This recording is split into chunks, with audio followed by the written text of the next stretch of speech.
Is it any wonder then that Indian nations fought to preserve theirs? Now imagine the unthinkable, being conquered. You're forced onto barren land and have no choice but to live under the control of the conquering government.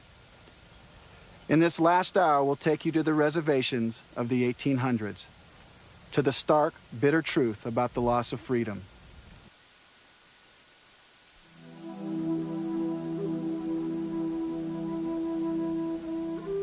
By the late 1800s, reservations had become virtual concentration camps.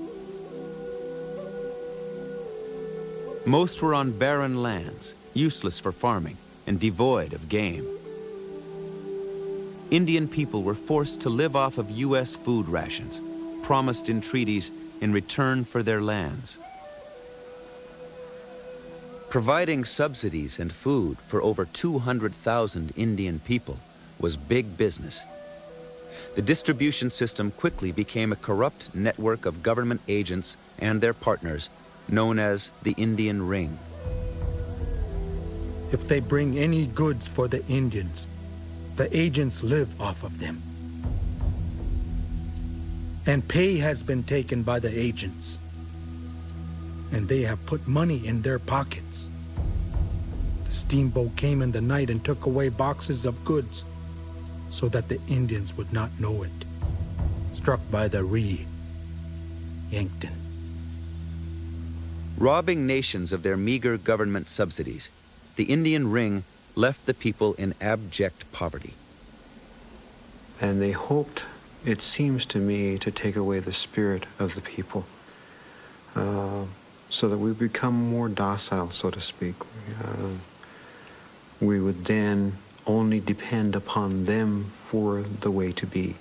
We would have to go to whoever brought out the rations. I noticed a small group of Indians who sat under a tree.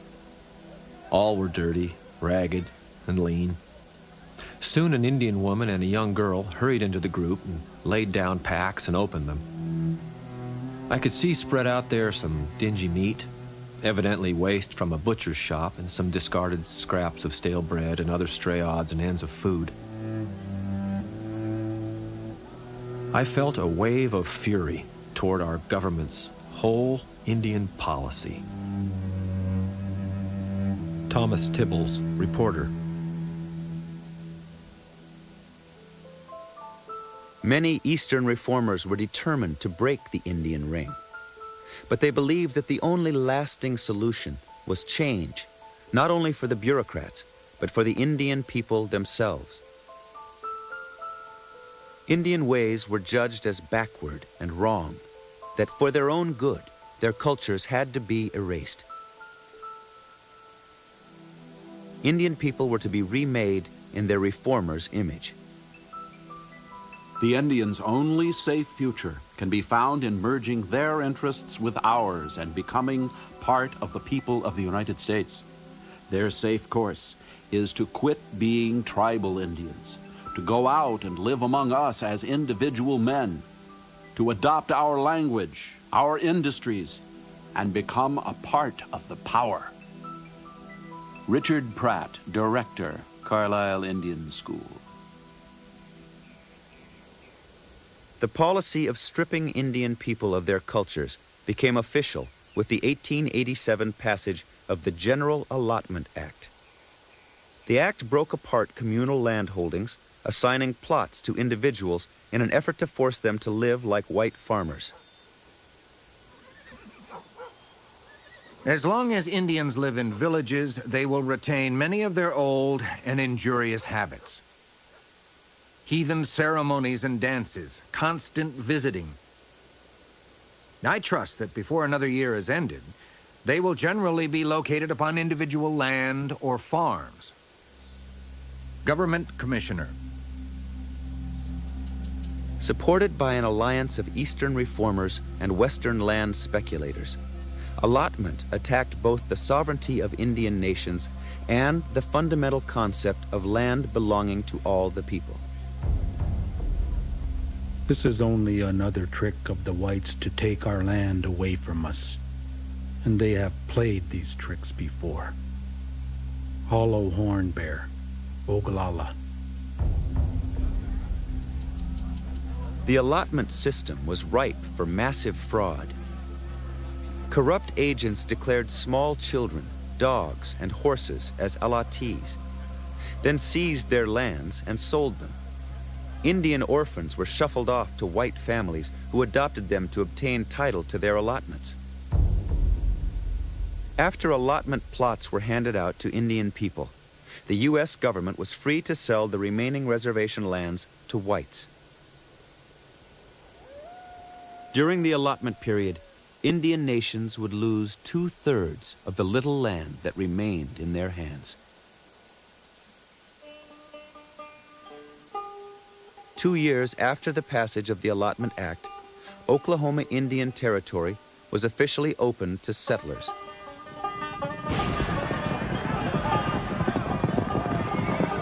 What followed were the famous land rushes. The territories of the Creek, Cherokee, and other nations were overrun. Lands which had been promised them as permanent, unassailable refuges in exchange for their lands east of the Mississippi.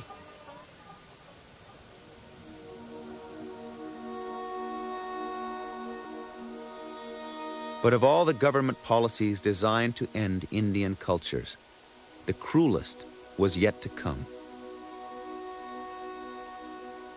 Indian people would be robbed of even their children. Across the country, Indian children, some as young as 4 years old, were taken from their parents, often by force, and sent to boarding schools.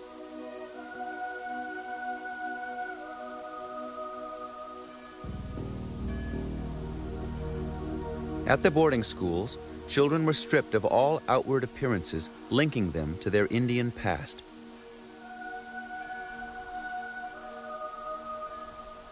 Our belongings were taken from us.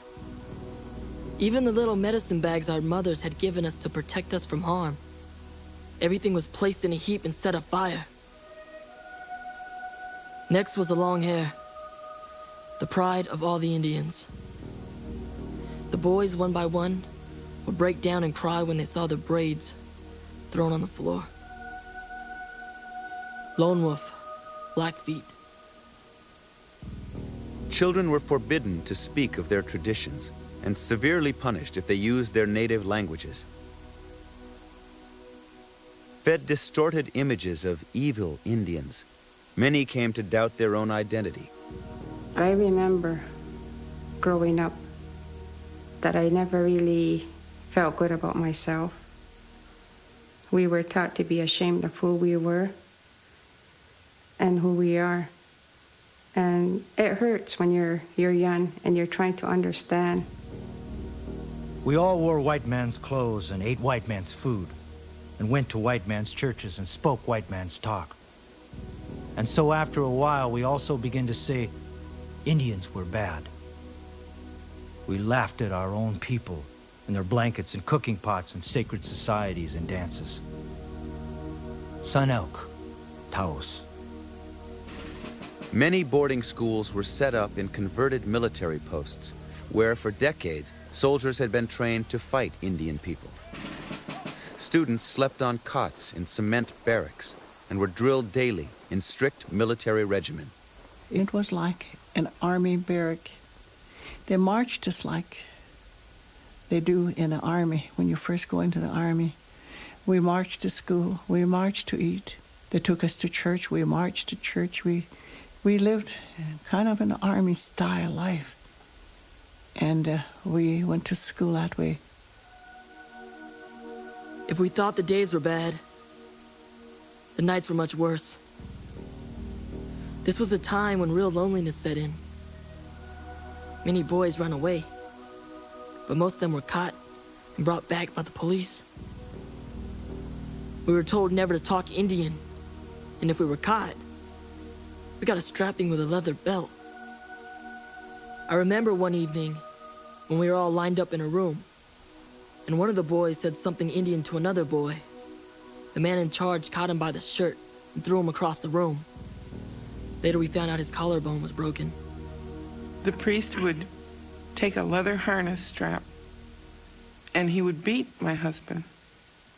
And every time that strap would come down on him, how he would repeat to himself, "I'll never forget my language." He was thinking that, "I will never forget my language." The boy's father, an old warrior, came to the school. He told the instructor that among his people, children were never punished by striking them. That was no way to teach children. Kind words and good examples were much better. Lone Wolf, Blackfeet. Each day stretched into another endless day. Each night for tears to fall. Tomorrow, my sister said. Tomorrow never came. And so the days passed by, and the changes slowly came to settle within me. Gone were the vivid pictures of my parents, sisters, and brothers. Only a blurred vision of what used to be. Desperately, I tried to cling to the faded past, which was slowly being erased from my mind.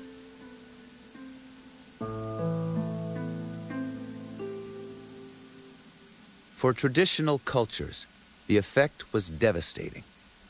Boarding school graduates returned to the schools and encouraged new students, fresh from the reservations, to give up their traditions. Don't look back. All that has passed away. This country through here is all improved. You saw when you were coming, cities, railroads, houses, manufactories. Boys, this was once all our country, but our fathers had not their eyes open as we have. Now, the only way to hold our land is to get educated ourselves. Henry Jones, Creek.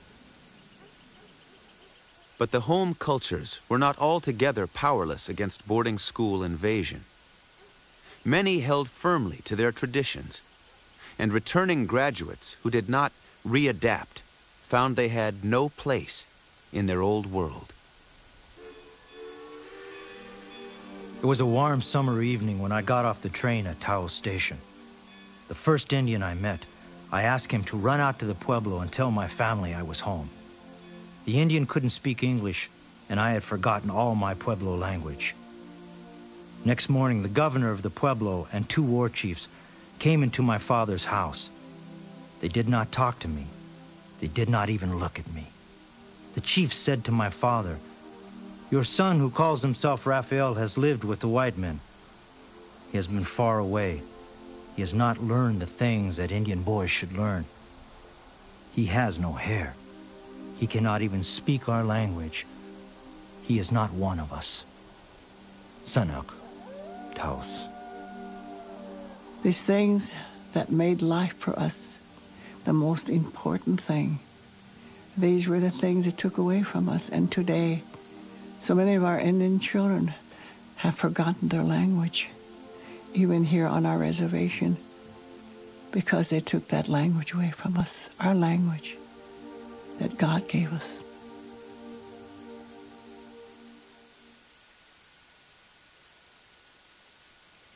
When we started this series, we wanted to make sense of how a continent of some 500 Indian nations became what it is today. What we found was an ironic path. Newcomers looking for freedom and tolerance, but showing little of those virtues to the people they encountered. Many Indian nations have survived. Today, there are over 10 million Indian people in North America, with 2 million in the United States alone. They no longer face conquistadors or invading settlers, but they continue to deal with the complex struggle to maintain their cultures and quality of life.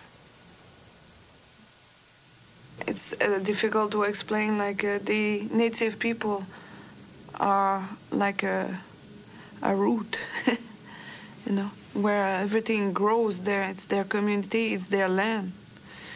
And that's where they live. That's where they are born. That's where they have their grandparents buried. The ancestors were there. Their language is there. Everything is there. And then you ask them to change their way of life. so you carry them away. I say it's just like when you try to plant a tree, let's say a spruce tree, in a desert land. Even though you put water in it, it's going to dry, it's going to die. Our people, our families had been telling us all these stories all these many years. And at last, we finally set foot and walked in the areas and slept in the country where our grandmothers and grandfathers started from.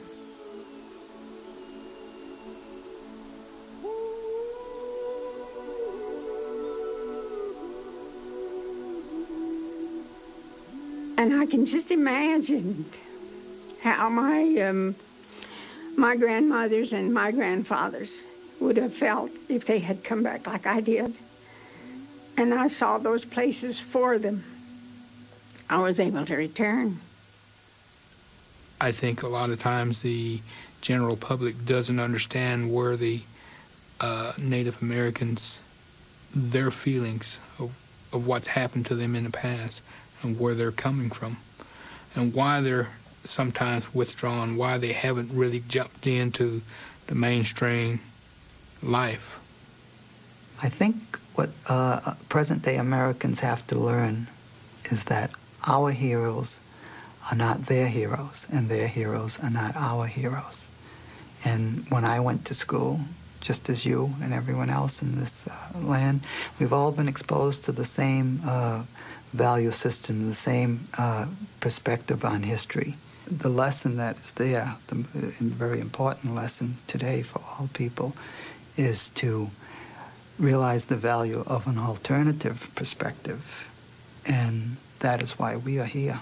That is why the Creator allowed some of us to remain in spite of all the attempts to destroy us. Every tribe has had their great swamp in that process. Every tribe has had their sand creek.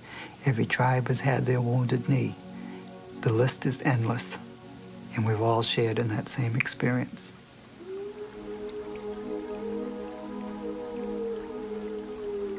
I went to a meeting at Wounded Knee in November when there was snow all over the ground, and we were on our way to the burial site.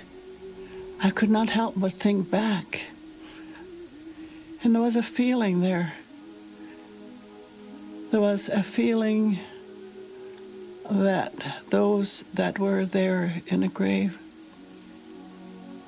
were trying to tell me something, and it brought tears to my eyes. And I stood there, and there was a spirit that came over, and I could feel that spirit. It was the Spirit of God.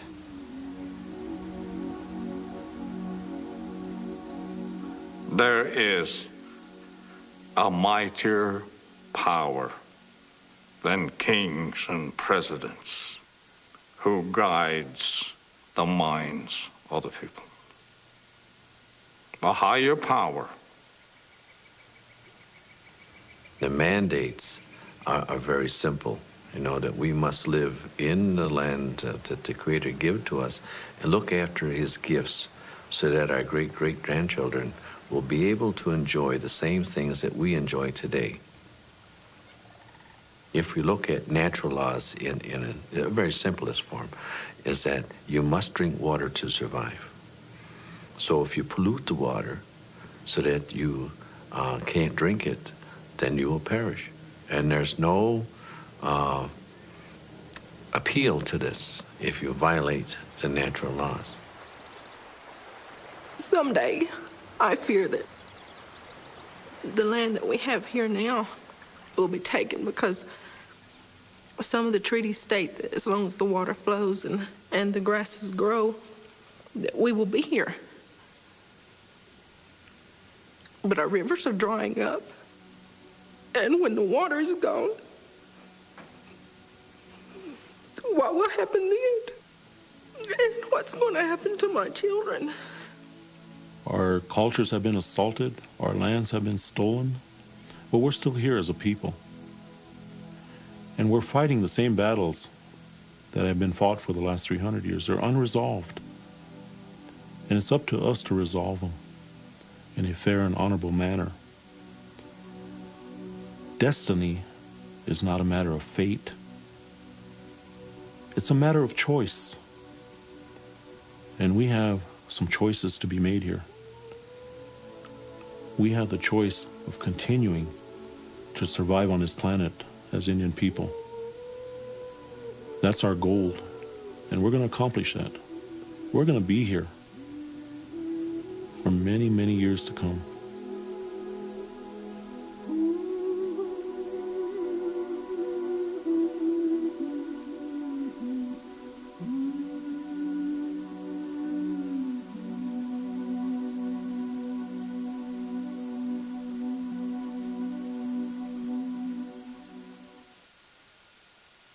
Talok of the Narragansett Nation said it was his destiny, perhaps that of all Native people, to be the conscience of America, to see that the tragedy of the past would never be repeated. Hopefully now that we've had a glimpse of the other side of the American story, we too can be a part of that collective conscience. Thank you for joining us.